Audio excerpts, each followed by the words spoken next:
әп-әдемі отбасына аяқ астынан мұндай кеселдің келетін кім ойлаған? Айман да біреудің айылап өсіріп отырған жалғыз қыз еді. Талай отбасын талқан еткен жат жерлік сектаның құрбаны болам деп, жас қыз әрине ойлаған жоқ. Бәрі де ойламаған жерден басталды. Сен далар қоя берме, қызға барып келейін. Жақсы.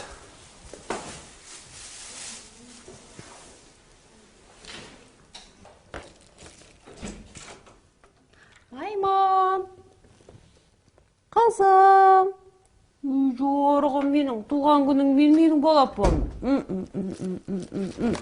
Жоным менің. Не қылыпсың балам? Әлі дайын емессің бе? Жүр, туған күнің тойлаймыз, жүре ғой. Қайдағы туған күн, мама? Не болды? Болмайды ғой тойлауға. Қойшы жарым, қайдағы сөзді айтпай. Туған күн тойламайды деген несі? Жүре ғой. Болмайды дедім бе, болмайды. Қой, ашуланба. Не болып кеткенсің өзіңіз? Не болса соған ашуланып. Жүр, астына барып, біз сені тосып отырамыз.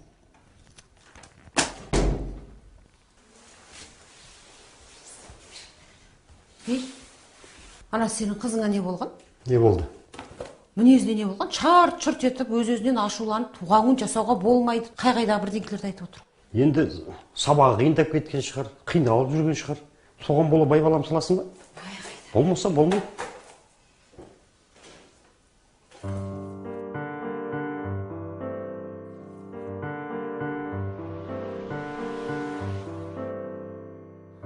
Айман соңғы кездері өз-өзімен жалғыз қалып, ешкіммен араласпайтынды шығарды. Мұны ата-анасы сабағының ауырлығынан деп түсінген. Бірақ оның адамды арбайтын, әлдебір ұйымға кіріп кеткенін сезген жоқ. Өз ойында бұл секта Айман үшін ақиқат сияқты болып көрінетін. Адамды тура жолдан тайдыратын секталар бүгінгі қоғамдағы өзекті мәселенің біріне айналды.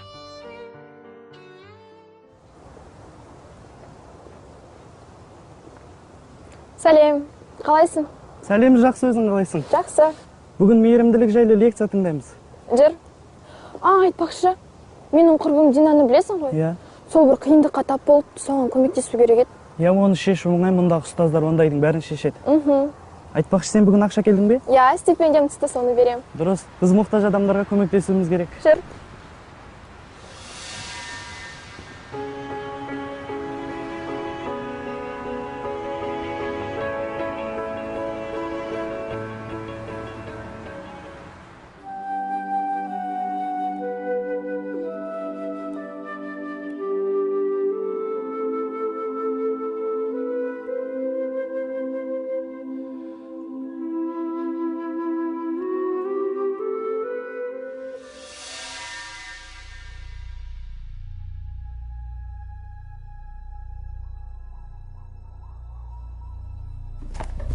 Ай, Нұрлыбек. Нұрлыбек. Не болды? Мына қызыңның бөлмесінен мынандай кітап тауып алдым. Мынау не кітап? Кәні көрейік. Кәдімгі кітап? Қаяқта кітап қарасайын, шыңғырам ау. Философиялық мәні бар кітап. Айманның сабағына қажет кітап шығар, не болды сонша? Бір кітапқа бол айқай шығар. Қайдан бар ғой. Мына қызың бар ғой.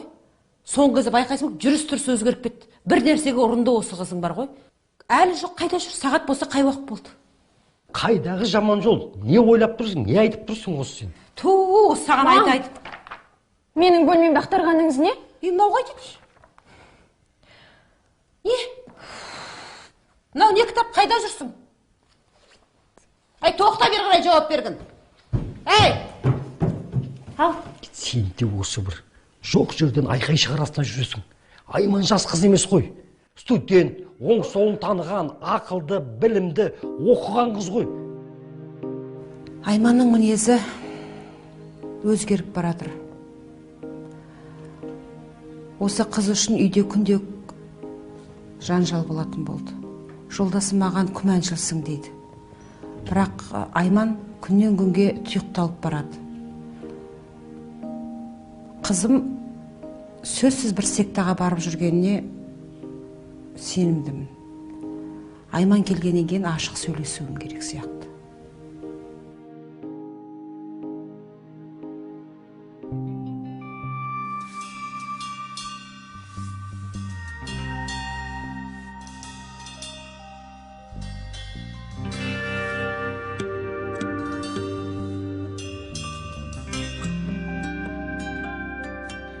Кешкісін Гүлжан мен Нұрлыбек Айман үшін сөзге келіп қалған.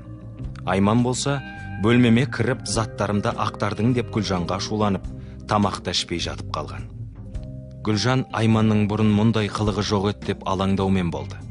Айман тіпті таңғы асқа да қарамай кетіп барады. Қызым-ау, тамақ ішіп, тамақ дайын тұр. Тәбетім жоқ. Қой, қарның ашады балапаным, келуға жарығым. Не деген адам түк түсінбейтін. Сабақтан кешігетін болдым ғой мен.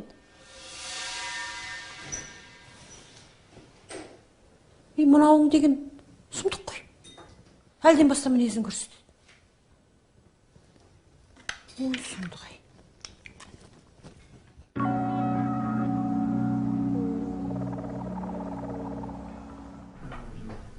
Үйде мамам күдікпен қарайтын болды. Секта ағырып кеттің деп жазғырады. Қайдағы секта? Бұл секта емес қой. Біз онда тіл үйренеміз. Мейірімділікті, адамдарға көмектесуді үйренеміз емес пе? Үйдегілер оны түсінбейді. Үйдегілер, Айман, бізге әке-шешенің керегі жоқ. Олар о дүниеге барғанда керек болады. Сенің өз ақиқатың, өз шындығың бар емес пе? Иә, дұрыс айтасың. Айтпақшы, сен кеше Дина туралы айтып едің.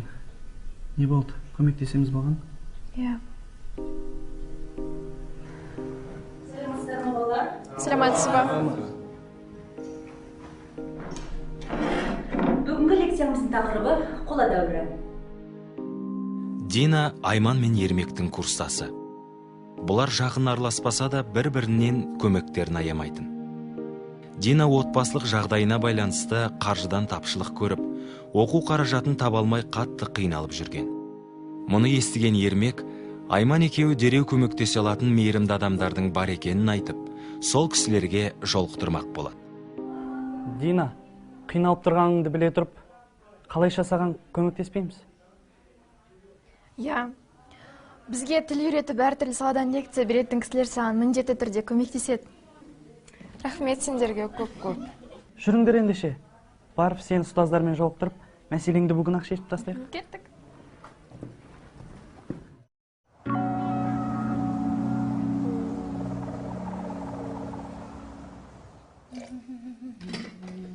Мам, Балапаным, келдің ба? сіз менің таңғы қылығым әлі ренжіп жүрсіз бе? Жоқ, Кешіріңізші мені. Менің қарғадан кел отыр шай ішіп. Бүгін сондай қатты қуанып отырмын. Не болып қалды сонша? Маған да айтсаңшы. Біздің ағылшын тілін үйрететін кісілер бар ғой? Олар сондай жомарт жандар. Менің құрбым Дина оқуын ақшасын төлей алмай жүрген. Сол кісілер төлеп берді. Жаңа оқу орнындағы кісілер ме?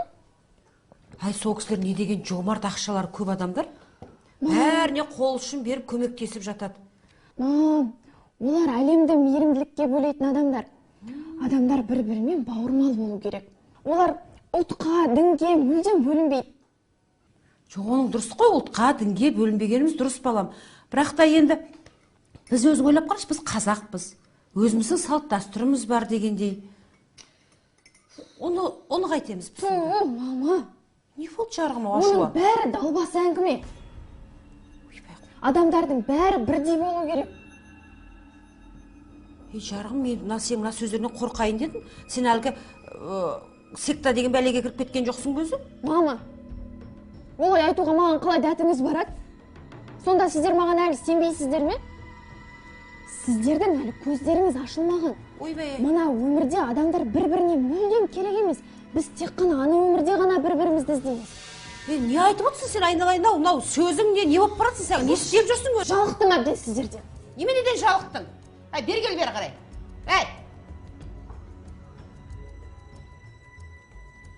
Менің барлығы сектаға кірдің деп жазғырады. Ол секта емес қой. Бәрібір мені ешкім түсінбейді екен. Адамдар жаман ойға берілмеу керек. Менің бұл үйде ешқандай орным қалмады. Одан да өзім түсінетін ортада бақытты сезінем. Әбден жалықтым бұлардан.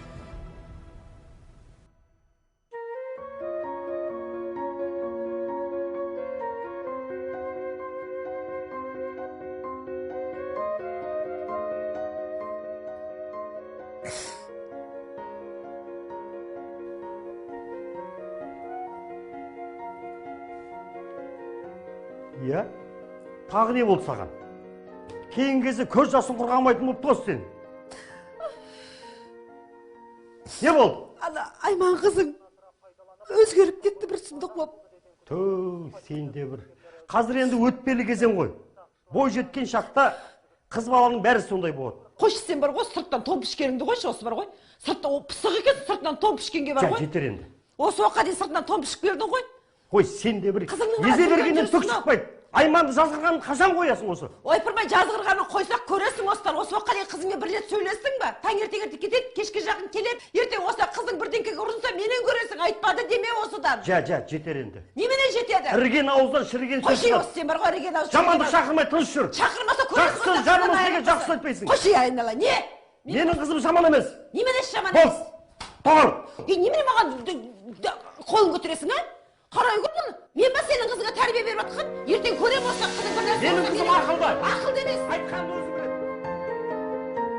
Нұрлыбек Гүлжанның Айман туралы үнем айта беретін уайымнан жалыққандай. Осы үшін де үйде жанжал жиілеп кеткен. Нұрлыбек қашанда Айманды жақтап, Гүлжанның сөзін теріске шығарып отырды. Ол қызына имандай сенетін.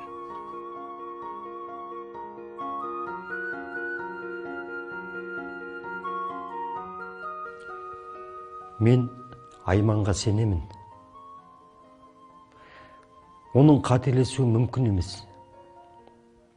Жаста болса, білімді қыз ғой. Сектаға кіруі мүмкін емес. Ал әйелім Айманды жазғыруын қоймайды. Сол үшін де жиі жанжал шығатын болды. Ұрысатын болдық. Гүлжанның айтқандарына жүрегім сенгісі келмейді. Мен ендіге мүлдем барғым келмейді. Дұрыс. Адамдар өз қалауымен өмір сүру керек. Мына әлем адамдардың өз қалауымен құрылған. Сен де өз қалауың бойынша өмір сүр. Иә. Сәлем, қалайсыңдар? Сәлем, О, Дина, қалайсың? Жақсы. Бүгін орталыққа бардың ба? Я бардым, сол туралы сендермен сөйлесейін деген. Я, не туралы? Осы сендердің барып жүрген орталықтардың мақсаты не? Мақсаты? Мақсат адамдарға ізгілік сыйлау. Бір түрлі екен, мен енді ол жерге бармаймын. Қалайша бармайсың? Көмектерін алып алып, бұлайша бас тарта сауға бола ма екен? Соны айтам. Кешіріңдер, ол жер нағыз сектаның ошағы. Не дедің? Сондай, мен алған ақшаны қайтарып бердім. Енді ол жаққа аяқ баспаймын. Тоқта. Сен өзіңді кіммін деп жүрсің, а? Бері кел, тұр осы жерде. Екінші рет секта деген сөзді аузыңнан еститін болсам, тіліңді суырып алам, ұқтың ба сен мені? Айман, сен мүлдем өзгеріп кеткенсің. Менен сен себебін енді түсіндім. Тоқта, сенің не шаруаң бар менде? Қойыңдар.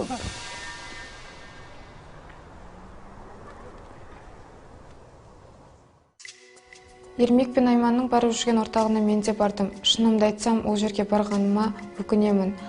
Ал Айман сектаның азғыруына әбден белшесінен батып кеткен. Мен осындай жақсы достарымды жоғалттым. Айманның сектаға кіріп кеткеніне әлі сенбеймін. Ол өте ақылды қыз еді. Шынымды айтсам, Айманнан бұндайды күтпедім.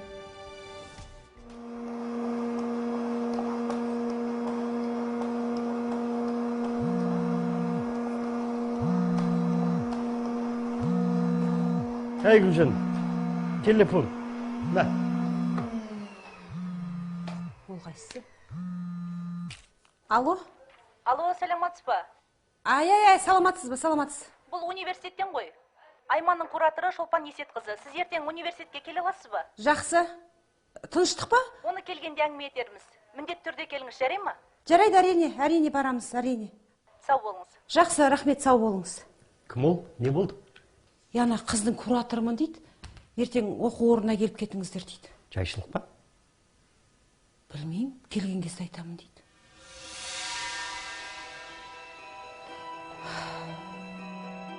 Гүлжан мен Нұрлыбек енді Айманды алаңдай бастады. Әлі үйге келген жоқ. Қанша мәрте телефон шалса да жауап бермеді. Гүлжан Нұрлыбекті жазғырып, Айманның әлде бір сектаға кіріп кеткен тағы да есіне салды. Бірақ Нұрлыбек оған әлі сенер емес. Кім ол? Не болды? Гүлжан мен Нұрлыбек енді Айманды алаңдай бастады. Әлі үйге келген жоқ. Қанша мәрте телефон шалса да жауап бермеді. Гүлжан Нұрлыбекті жазғырып, Айманның әлде бір сектаға кіріп кеткен тағы да есіне салды. Бірақ Нұрлыбек оған әлі сенер емес.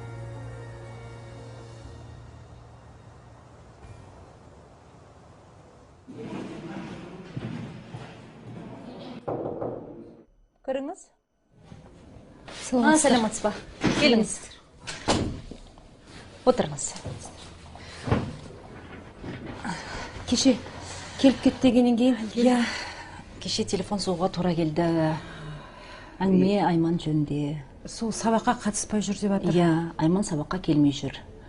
Студенттердің айтуы бойынша Еремек деген бір бала екеуі сектаға кіріп кеткен көрінеді. Өзім сезіп едім осы қыздың бір секта жағына барып жүрген.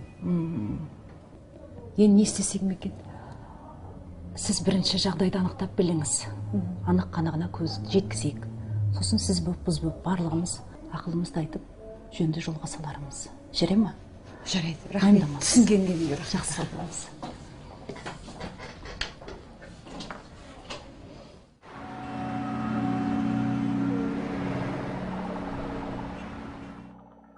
Звондаш. Алмай жатыр ғой. Көрші тағы да. Көріп жатыр, не істеймін енді? Ішіне кіріп кетем ба? Келді міне. Қайда жүрсің? Сен қайда жүрсің? Қайда жүрген не? Қызым-ау, қайда жүрсің? Практикаға барам деп айттым ғой сіздерге. Қашан? Қай жерде? Қашан? Айтып Записка қалдырып кеткем ас бөлмеге. Жарайды. Ал телефонға неге жауап бермейсің? Айттым ғой практикада болдым деп.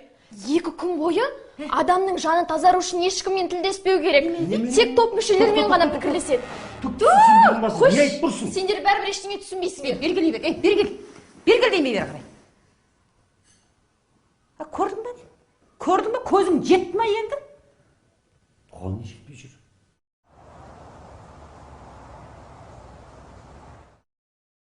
Қызың келді. Шақыр. Кел, қызым.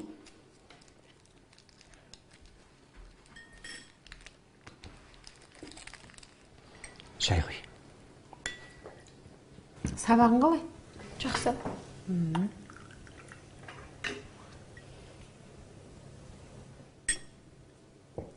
Қызым, шыныңды айтшы. Осы сен не істеп жүрсің? Ештеңе емес. Ақырын ғана жауап берсең, ашуланбай. Бәріміз адам сияқты сөйлесейік.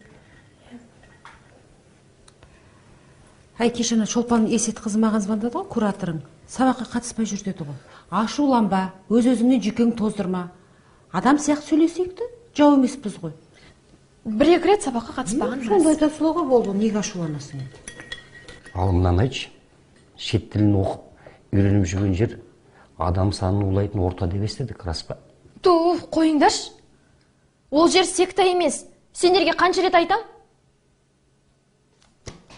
Іш шайыңды. Үй жылынған. Ал, не айтасың?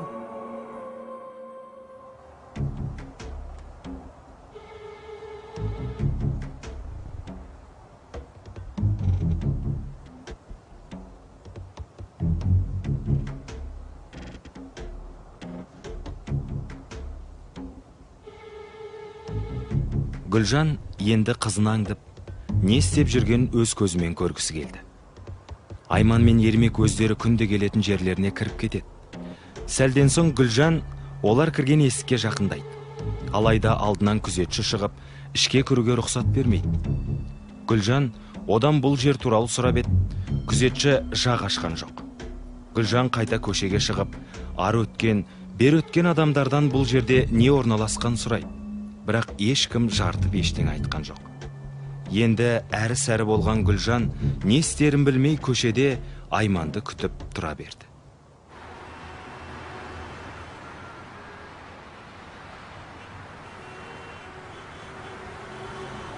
Бүгін сонда керемет күн болды. Үйге қайтқым келмейді. Мен ұстаздармен бірге өмір сүргім келеді осы жерде. Иә, оны өзің білесің. Мұнда қыздардың бәрі жан қалауымен келген. Азаптан құтылғысы келеді. Сен де өз-өзіңді азаптағанша түбегейлі осында келгенің дұрыс. Мен де ертеңнен бастап осында келем.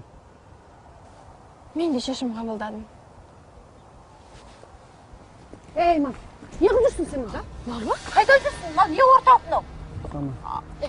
Ағылшын тілі курс Мынау кім? Курстасым. Қайда курстас?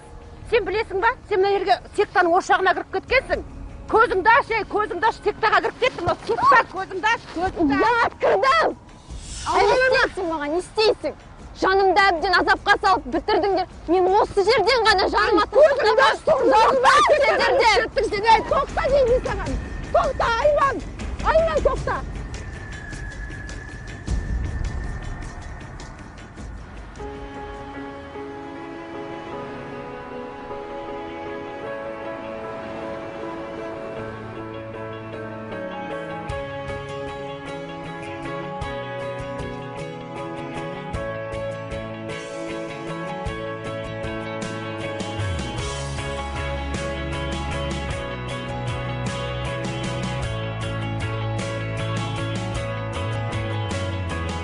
Арада біраз уақыт өте шықты.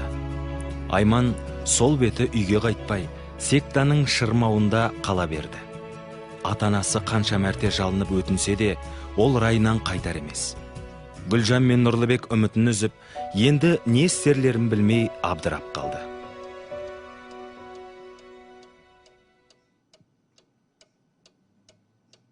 Ай, байқұс қызым-ай, қай жерде жүр екен? Жағдай не болып жүр екен? Жа болды енді, айта бермеші. Кінәлімін, кінә менен кетті. Басынан бастап қызымды жақтап едім, саған болыспай, бекер екен бәрі.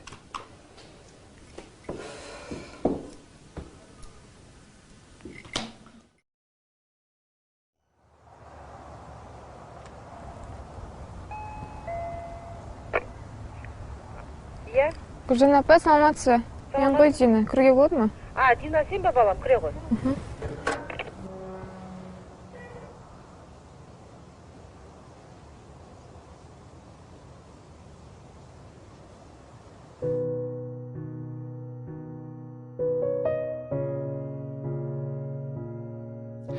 Дина Айманның дәл қазіргі өмірінің азаппен өтіп жатқан, сектаға шақырған адамдар оны бопсалап, өздерінің талабы бойынша ай сайын төлеп тұратын ақшаны талап ететінін айтады. Бұны естіген Гүлжанның көзінен жас парлап, дегбір қашты. Шын мәнінде Айман нағыз тозаққа тап болған еді. Оны күн сайын қинап, тіпті соңғы кездері ұрып соғуға дейін барған. Олардың түсінігінде бұл адамның жанын тазартудың жол деп білген Айман, бұған төзу керек деген наныммен ғана жүрген еді. Алайда, мұнда келгелі қайырымдылық жасаймыз дегенді сылтау етіп, Айманнан ақша талап етуді шығарды. Айман олардың айтқан заң сияқты қабылдайтын.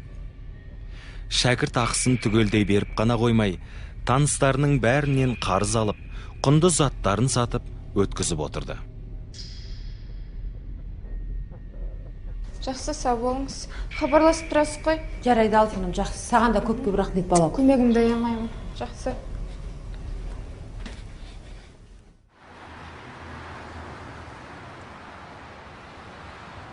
Айман, сен ұстаздарға беретін ақшаны әлі төлеген жоқсың.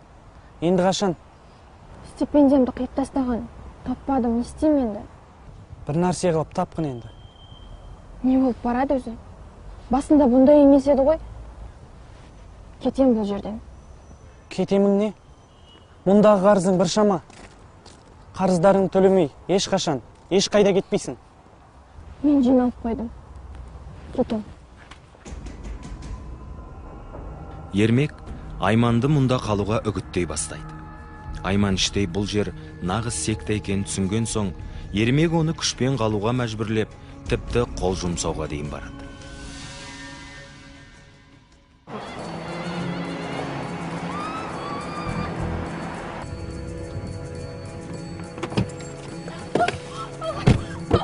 Көмектесіңіз, шөлден құтқарыңыз ағай.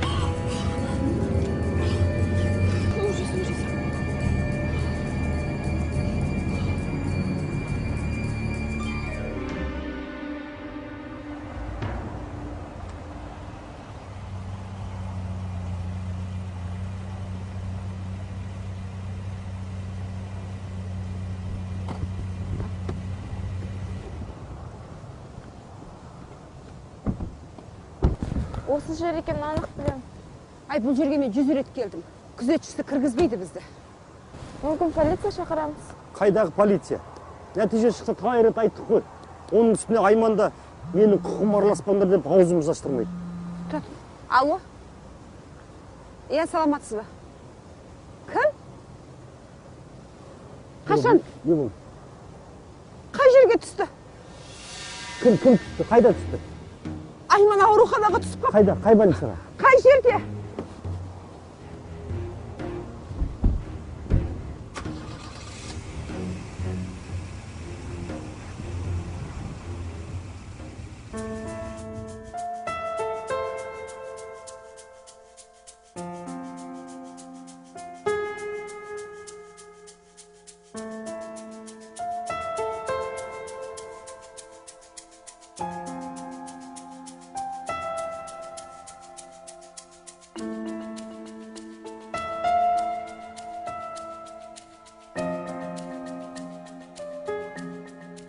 Медбике мән жайды баяндап, түн ішінде Берік есімді жігіттің Айманды осында жеткізгенін айтады. Қазіргі жағдайы нашар екен, оның психологиялық ауытқуға ұшырауы мүмкін екен ескертеді.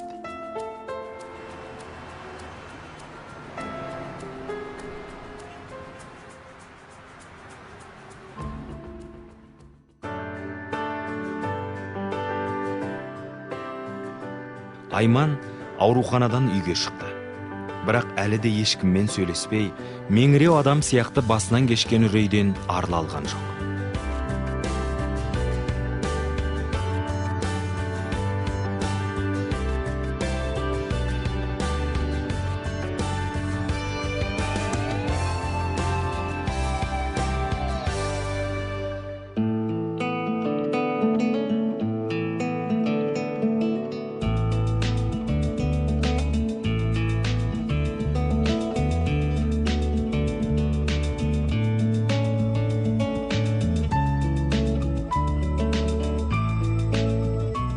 Бүгін Айманның туған күні.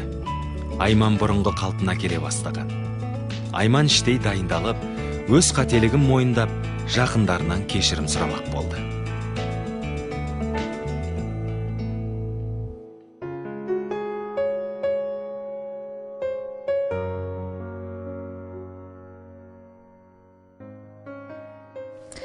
Мен барлықтарыңызға рахмет айтқым келеді. Үлкен рахмет айтам. Мен бұндай үлкен қателік іске қалай тап болғанын түсінбей қалдым. Сіздерден кешірім сұрайым. Бүгін өзімнің қателігімді түсіндім. Сіздерді өте қатты жақсы көрем.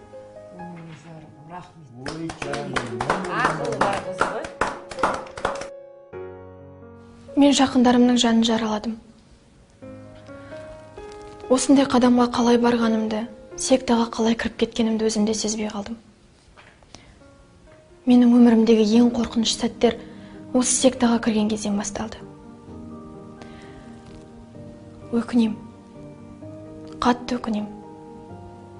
Өкпелемеңіздерші.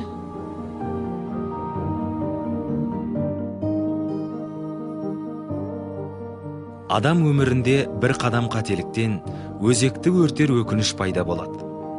Айман да сектаның шырмауынан жаны азапқа түсті. Бір отбасының берекесі қашып, соңы трагедияға ұласуға шақ қалған оқиғадан сабақ алуымыз керек. Өмірде өтірік айтып, өзінікін шынға балау, жұрт пікірімен санаспау адамды қателікке ұрындыратынына көзіміз жетті.